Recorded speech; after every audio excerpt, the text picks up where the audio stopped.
Welcome to the channel. இன்றைக்கி நீங்கள் பார்க்க போகிறது கத்திரிக்காய் சாதம் எப்படி பண்ணுறேன்னு பார்க்கலாம். இப்போ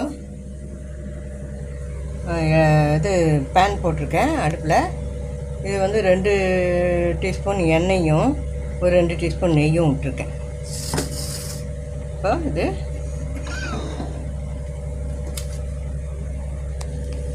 வெங்காயம், தக்காளி, ஒரே ஒரு பச்சை மிளகாய். வெயிலுன்றதுனால நாங்கள் சாதாரணமாகவே காரம் சாப்பிட மாட்டோம்.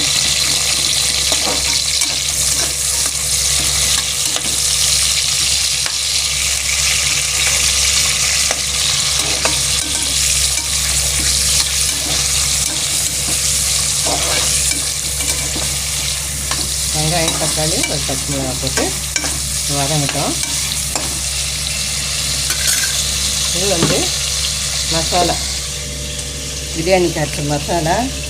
கொஞ்சம் வந்து இந்த கொத்தமல்லி தண்டு இருந்தது, அது போட்டிருக்கேன். அப்புறம் இஞ்சி, பூண்டு, பட்டை, லவங்கம், கொஞ்சோண்டு சோம்பு, ஏலக்காய் இது போட்டிருக்கேன். வெங்காயம், தக்காளி கொஞ்சோண்டு. இல்லை வெங்காயம் வேண்டான்றவங்க வெறும் தக்காளி மட்டும் கொஞ்சம் நல்லா அரைப்படுறதுக்கோசரம்.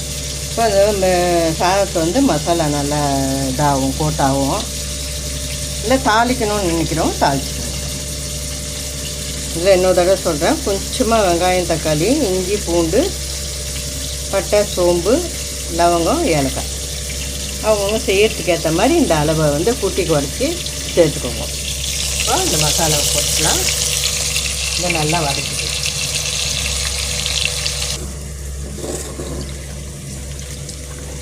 மசாலா வதங்கிடுச்சு. 1/2 டீஸ்பூன் வந்து மஞ்சள் பொடி போட்டிருக்கேன். இப்போ வந்து நம்ம கத்திரிக்காயை போட்டு மசாலாவோடு வதக்கலாம்.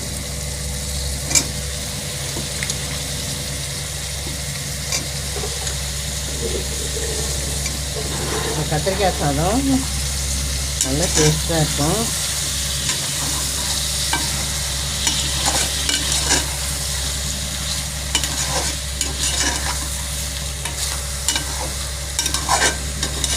மசாலாவில் கொஞ்சம் கத்திரிக்காய் வதங்கட்டும். இப்போ வந்து நம்ம உப்பு சேர்த்துக்கலாம். காய்க்கேற்ற உப்பு சேர்த்துக்கலாம். அரிசிக்காய் சேர்த்து போடுறதுனால போட்டுக்கலாம். நம்ம இப்போ கம்மியாக போட்டுட்டு அப்புறம் வேணும்னா தண்ணியெல்லாம் ஊற்றிட்டு சேர்த்து அரிசியெல்லாம் போட்டுட்டு அப்புறமா சேர்த்துக்கலாம். இப்போ வந்து வெறும் மிளகாய் நான் கம்மியாக தான் போடுவேன். 1 டீஸ்பூன் கிட்ட போடுறேன். அப்புறம் தேவையான பருப்பு போட்டுக்கலாம். அவ்வளோதான். இது போட்டு இது கொஞ்சம் நேரம் வந்து வதங்கட்டும்.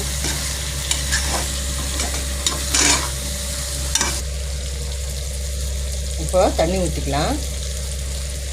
தயிர், எலுமிச்சம்பழம் சேர்க்குறவங்க கொஞ்சம் இந்த ஸ்டேஜ்லேயே சேர்த்துக்கோங்க. அப்புறம் புதினா சேர்க்குறவங்க சேர்த்துக்கோங்க.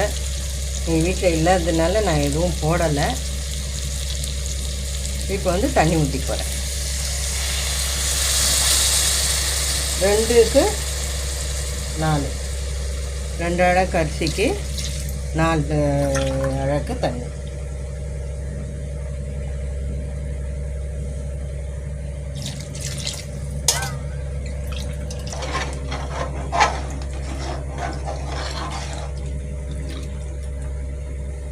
இந்த ஸ்டேஜில் வந்து ஒரு தடவை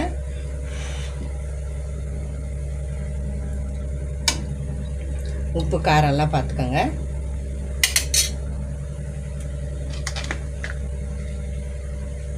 கொஞ்சம் உப்பு போடணும். ஏன்னா கொஞ்சம் உரைக்கிற மாதிரி இருந்தால் தான் ரைஸுக்கு சரியாக இருக்கும். அதை பார்த்து போட்டுக்கோங்க. கலக்கிட்டு இது நல்லா மூடி வைக்கலாம்.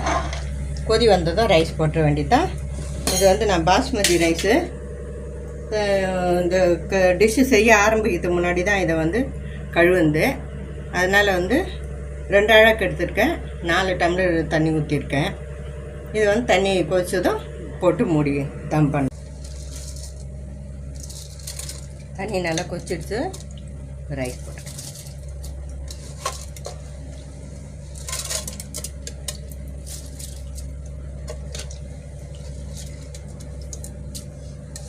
ரைஸ் போட்டேன். லேசாக கொதி வருது பாருங்கள். இப்போ நான் தம் போட்டு போகிறேன். போட்டுட்டு இந்த கல்லை வச்சுட்டு ஸ்டவ்வை சிம்மில் வச்சுடுவேன். 20 to 25 மினிட்ஸு. நடுவில் நீங்கள் தாராளமாக எடுத்துகிட்டு லேசாக அரிசி உடையாமல் கிளறிட்டு திருப்பி தம் போடலாம். எப்படி இருக்குதுன்னு பார்த்துட்டு நம்ம பார்த்துட்டு தம் போட்டிங்கன்னா கரெக்டாக வந்துடும். அதே மாதிரி நான் வந்து நேரடியாகவும் சில சமயம் எடுப்பேன். சில சமயம் வந்து நடுவில் கிளறி பார்த்துட்டு அதுக்கப்புறம் கிளறி, அதாவது புதுசாக பண்ணுறவங்க கிளறி பார்த்துட்டு அதுக்கப்புறம் தம் போடுவேன். சாதம் ரெடி ஆகிடுச்சா பார்க்கலாம்.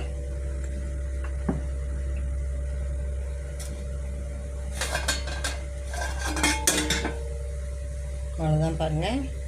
நல்லா சூப்பராக நல்ல வெந்து வந்து பொலன்னு கரெக்டு ஸ்டேஜில் இருக்குது. நான் நடுவில் வந்து ஒரு 10 நிமிஷத்துக்கு முன்னாடி கிளறி விட்டு திருப்பி தம் போட்டேன். கரெக்டாக வந்துச்சு சூப்பராக. ஸ்டவ் ஆஃப் பண்ணிடுறேன். இதே மாதிரி நீங்களும் செய்து பாருங்கள்.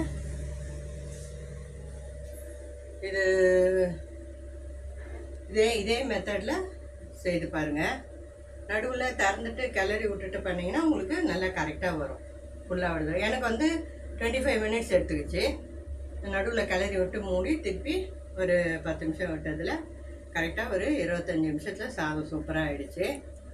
இதே மாதிரி நீங்களும் செய்து பாருங்கள். இந்த வீடியோ பிடிச்சிருக்கோன்னு நம்புகிறேன். பிடிச்சிருந்தா லைக் பண்ணுங்கள், ஷேர் பண்ணுங்கள், எங்கள் சேனல் சப்ஸ்கிரைப் பண்ணுங்கள். அப்படியே பக்கத்தில் உள்ள பெல் பட்டனை கிளிக் பண்ணிவிடுங்க. தேங்க்ஸ் ஃபார் வாட்சிங்.